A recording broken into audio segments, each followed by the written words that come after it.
ایک اور اہم خبر آپ کو دیں، کالعدم جوائنٹ ایکشن کمیٹی کے سرغنہ امان نے سیکیورٹی فورسز پر حملے کا اعتراف کر لیا ہے۔ کہا ہم نے جو کچھ بلوچ بیٹھک میں کیا یہاں بھی کر سکتے ہیں اور کریں گے، ہمارے مطالبات ہماری مرضی کے مطابق حل ہوں گے۔ اس سے مزید بات کرتے ہیں، سمیرہ خان ہمارے ساتھ موجود ہیں۔ سمیرہ بتائیے گا، اعتراف کر لیا گیا ہے ان کی جانب سے؟ جی فائنلی یہ ویڈیو ری سرفیس ہوئی ہے ان کی، جس میں کالعدم جوائنٹ ایکشن کمیٹی کے سرغنہ امان کی منصوبہ بندی کے تحت اشتعال انگیز اور گمراہ کن گفتگو دکھائی جا سکتی ہے۔ انہوں نے ہمیشہ اشتعال انگیزی، گمراہ کن بیانیے اور مسلح جتھوں کے ذریعے پرتشدد سرگرمیوں کو فروغ دیا ہے۔ کالعدم جوائنٹ ایکشن کمیٹی کے سرغنہ نے آزاد کشمیر کے علاقے بلوچ بیٹھک میں سیکیورٹی فورسز پر حملے کا اعتراف کرتے ہوئے کہا کوٹ ان کوٹ کہ ہم نے جو کچھ بلوچ بیٹھک میں کیا یہاں بھی کر سکتے ہیں اور کریں گے، ہمارے مطالبات ہماری مرضی کے مطابق حل ہوں گے۔ اب اس میں ماہرین کا کہنا ہے کہ ریاست مخالف اشتعال انگیز بیانیے کی ترویج کر رہے ہیں سرغنہ امان اور دیگر منظم منصوبہ بندی کے تحت کام کرنے والے لوگ، جبکہ مسلح جتھوں کے ذریعے دہشت گردی کی دھمکی اس موقف کو تقویت دیتی ہے کہ کالعدم JAC بھارتی پراکسی کے طور پر عدم استحکام پیدا کرنے کی مذموم کوشش کر رہی ہے۔ ماہرین کا کہنا ہے کہ قانون کی مؤثر عملداری کے ذریعے مسلح جتھوں کے ذریعے سیکیورٹی فورسز پر حملوں میں ملوث اور ریاستی ریٹ کو چیلنج کرنے والے عناصر کے خلاف فیصلہ کارروائی اب ناگزیر ہے۔ بالکل، جیسا کہ آپ بتا بھی رہی ہیں کہ ریاست کی ریٹ کو چیلنج کیا جائے گا تو ان کے خلاف، ان عناصر کے خلاف جو کارروائی ہے وہ فیصلہ کن کارروائی ناگزیر ہے۔ بہت شکریہ، سمیرہ خان ہمارے ساتھ موجود تھیں، اس حوالے سے گفتگو کر رہی تھیں اور بتا رہی تھیں۔ اپنے ناظرین کو یہاں پر بتائیں کہ کالعدم جوائنٹ ایکشن کمیٹی کے سرغنہ امان نے سیکیورٹی فورسز پر حملے کا اعتراف کر لیا ہے۔ کہا ہے کہ ہم نے جو کچھ بلوچ بیٹھک میں کیا یہاں بھی کر سکتے ہیں اور کریں گے، ہمارے مطالبات ہماری مرضی کے مطابق حل ہوں گے۔ ماہرین کے مطابق کالعدم جوائنٹ ایکشن کمیٹی کا سرغنہ امان اور دیگر منظم منصوبہ بندی کے تحت ریاست مخالف اشتعال انگیز بیانیے کی ترویج کر رہے ہیں۔ مسلح جتھوں کے ذریعے دہشت گردی کی دھمکی اس موقف کو تقویت دیتی ہے کہ کالعدم جوائنٹ ایکشن کمیٹی بھارتی پراکسی کے طور پر عدم استحکام پیدا کرنے کی مذموم کوشش کر رہی ہے۔ اس میں مزید بات بھی کرتے ہیں، ہمیں اس وقت جوائن کر چکے ہیں سابق وزیر اعظم آزاد کشمیر کے سردار عتیق صاحب ہمیں جوائن کر چکے ہیں۔ بہت شکریہ سردار صاحب۔ سردار صاحب، جس طریقے سے ہم یہ دیکھ رہے ہیں کہ اب تو اعتراف کیا جا رہا ہے، جب ہم بات کر رہے ہیں کالعدم جوائنٹ ایکشن کمیٹی کی، اس کا جو سرغنہ امان کی جانب سے یہ اعتراف کیا گیا ہے کہ سیکیورٹی فورسز پر حملے جو کیے گئے اس کا اعتراف کر رہے ہیں، وہ کیا کہیں گے اس پر آپ؟ جی بالکل، یہ بات جو آپ کہہ رہے ہیں، میں دیکھیے ہم روز اول سے مسلم کانفرنس کا موقف روز اول سے یہی ہے کہ ان کے عزائم ٹھیک نہیں ہے اور یہ دشمن کا ایجنڈا ہے، یہ دشمن کی پراکسی ہے، یہ ہندوستان کی پراکسی ہے۔ آج انہوں نے اپنی زبان سے یہ کہہ دیا کہ بلوچستان کی طرز پر آزاد کشمیر کریں گے اور پاکستان ساری دنیا کو معلوم ہے کہ وہاں میں ہندوستان کیا کر رہا ہے اور پاکستان کے دشمن بارے کیا کر رہے ہیں۔ تو یہ بات بالکل آج وقت نے ثابت کر دیا کہ کو فیصلہ تھا اور ان کو دہشت گرد قرار دینے کا فیصلہ تھا وہ بالکل درست تھا، لوگوں کو شبہ تھا اور پاکستان میں بہت بڑے ذمہ دار لوگ جو ہیں وہ بھی اس بات کا ذکر کر رہے تھے کہ شاید کوئی بات کرنی چاہیے، اور ہم یہ کہتے تھے کہ بات ان لوگوں سے کریں جو آئین اور قانون کے دائرے کے اندر ہیں، لیکن یہ شکر ہے خدا کا کہ ان کے عزائم کو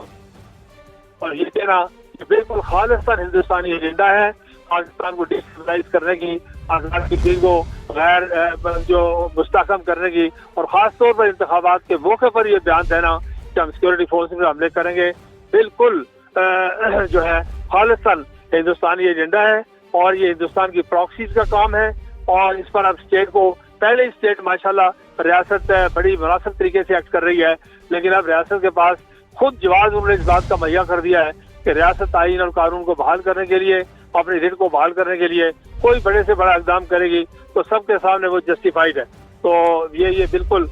قابل مذمت بھی ہے، لیکن ہمارے لیے، میں مسلم کانفرنس کے لیے بات کر رہا ہوں کہ ہم چونکہ روز اول سے اس خدشے کا برملا اظہار کر رہے ہیں، بلکہ ان کے پہلے دورے کے نکلنے سے پہلے، احتجاج سے پہلے، میں نے 23 اگست 2023 کو یہ کہا تھا، سوشل میڈیا پر موجود ہے کہ ان کے عزائم ٹھیک نہیں اور ایجنڈا مجھے خطرناک دکھائی دیتا ہے۔ تو بالکل یہ بات آج کھل کر سامنے آ گئی ہے، اور وہ لوگ جو ان سے مذاکرات کرنا چاہتے تھے، بات کرنا چاہتے تھے، ان کا خیال تھا کہ کوئی آدمی رکاوٹ ہے یا اسٹیٹ رکاوٹ ہے، آج ان پر واضح ہو جانا چاہیے کہ اپنے آپ کو انہوں نے بلوچستان میں دہشت گردوں کے ساتھ لا کر خود کھڑا کر دیا ہے۔ یہ کہہ کے کہ ہم گوریلا کاروائیاں کریں، کاروائیاں انشاءاللہ بالکل نہیں کریں گے۔ جہاں لوگ منظم ہے، نظریاتی علاقہ ہے اور کشمیر کے لوگ پاکستان کے ساتھ کھڑے ہیں، یہاں لوگ کشمیر بنے گا پاکستان کی بات کرنے والے لوگ جو ہیں وہ پاکستان کے بے تنخواہ اور بے وردی سپاہی ہیں۔ مجاہد اول سردار قیوم خان نے ہمیشہ کہا کہ یہ کشمیر کے لوگ، جموں و کشمیر کے عوام جو ہیں پاکستان کی بے وردی اور بلا تخاص سپاہی ہیں، ان کی موجودگی میں اللہ کے فضل سے یہاں کوئی گورنر کارروائیاں فورسز کے خلاف نہیں ہو سکتی. پاکستانی فورسز ہماری محافظ ہیں.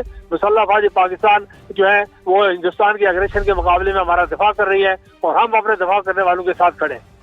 اور سردار صاحب، سیکیورٹی فورسز کے خلاف ایجنڈا کس کا ہے؟ ظاہر ہے یہ ہم جانتے ہیں، اور سیکنڈلی ریاستی ریٹ کو جب بھی چیلنج کیا جائے گا تو ان عناصر کے خلاف پھر جو کاروائیاں ہیں وہ تو ناگزیر ہیں، اس کے علاوہ اور کوئی آپشن نہیں ہے.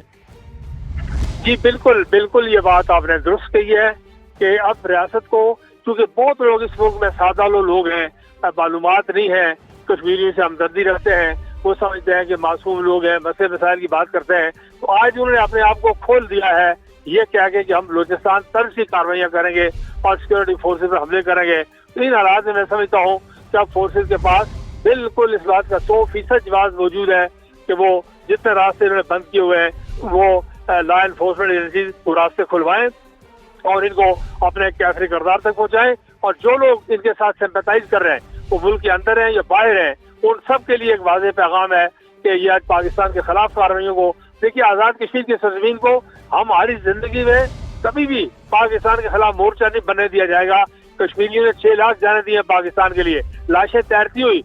دریاؤں کے ذریعے پاکستان میں آئی ہے 20 18 سال کے بچوں اور بچوں کی. تو کشمیر جو ہے وہ پاکستان کا مضبوط ترین دفاعی حصار ہے اور اس علاقے کو کچھ لوگ جو ہے، چند گنتی کے لوگ جو ہے، دہشت گرد لوگ جو ہے وہ اس کو پاکستان کے خلاف ایک مورچہ بنانا چاہ رہے ہیں اور ہندوستان کا راستہ بار کرنا چاہ رہے ہیں. ایسا کبھی نہیں ہوگا اللہ کے فضل و کرم سے. کشمیر کے لوگ چٹان کی طرح پاکستان کے اس محفوظ دروازے پر کھڑے ہیں اور ہمارے زندگی میں ہمارے لوگوں کے سروں کے اوپر سے گزر کر تو پھر ہندوستان کو، آخری کشمیری کو فارغ کر کے تو پھر پاکستان کی طرف بڑھنا ہوگا. کوئی پراکسی، کوئی ایجنٹ اور کوئی ان کا دہشت گرد طبقہ ایک ہاتھ سے زیادہ یہاں نہیں کر سکتا. آج تک پردہ پڑا ہوا تھا، آج اچھا ہوا اللہ ان کو بھلا کرے، انہوں نے پردہ اپنی زبان سے ہٹا دیا ہے. اب پاکستان میں کوئی ان کے ساتھ مذاکرات کی بات نہ کرے، آزاد کشمیر میں مذاکرات کی بات نہ کرے اور اسٹیٹ بالکل اعلانیہ کہے کہ ان کے ساتھ مذاکرات کے مطالبہ کرنے والے جو ہیں ان کی حیثیت بھی مشکوک ہو جائے گی اور قانون کو اپنا راستہ اختیار کرنے دیں، آئین کو اپنی پوزیشن بحال کرنے دیں اور آزاد کشمیر کے پرامن لوگوں کی جان مال عزت آبرو کے ساتھ جو کھیل رہے ہیں، فورسز کی جان مال پر حملے کر رہے ہیں، اس کا راستہ بند ہونا چاہیے اور بس اسٹیٹ کو انہی کے کہے سنے کو بنیاد بنا کر آگے بڑھنا چاہیے. بالکل سردار صاحب، کشمیریوں کی جان و مال کا تحفظ ہونا چاہیے اور جیسا کہ آپ بھی کہہ رہے ہیں کشمیریوں کا پوائنٹ تو صرف یہی ہے کہ کشمیر بنے گا پاکستان. بالکل ایسے ہی ہے، بالکل ایسے ہی ہے. دیکھیے آپ کو گزارش کروں کہ ہمارے لیڈر والد محترم مجاہد احمد سردار قیوم خان نے جس لگ رہے تھے الٹے سیدھے، اس وقت جو ہے وہ بڑی خوبصورتی کے ساتھ یہ نعرہ دیا کشمیر بنے گا پاکستان کا. آج ساری قوم کے لیے اور ہندوستان کے راستے کی سب سے بڑی دیوار یہ نعرہ بنا ہوا ہے اللہ تعالیٰ کے فضل و کرم سے. سردار عبد القیوم خان نے ایک دفعہ کہا مشرقی پاکستان کے البیے کے بعد، انہوں نے کہا کہ اگر خدا نہ خواستہ پاکستان میں کسی سطح پر کوئی لڑائی کی ہوئی، پاکستان کو نقصان پہنچا تو ہم آزاد کشمیر کا نام تبدیل کر کے پاکستان رکھیں گے، لیکن ہم پاکستان کا نام دنیا کے نقشے سے نہیں مٹنے دیں گے. اور پاکستان ساری دنیا کے لیے ایک مقبول ترین ملک ہے، محترم ملک ہے. آج امریکی صدر یہ کہتے ہیں کہ مسلم قابل قبول ہی ہے جس میں پاکستان باقی اور پاکستان نقشے پر موجود ہو. تو آج کے پاکستان کو کون چند گنتی کے عناصر کس طرح پاکستان کی سلامتی اور بقا کو چیلنج کر سکتے ہیں، جس ملک کو ہندوستان چیلنج نہیں کر سکا، بڑی بڑی طاقتیں چیلنج نہیں کر سکی. آج کے پاکستان کو اس طرح چند ملک آنکھیں دکھانا کبھی قابل برداشت نہیں ہونا چاہیے. یہ کبھی کامیاب نہیں ہو سکیں گے. بہت شکریہ سردار عتیق صاحب ہمارے ساتھ موجود تھے، آپ کا بے حد شکریہ.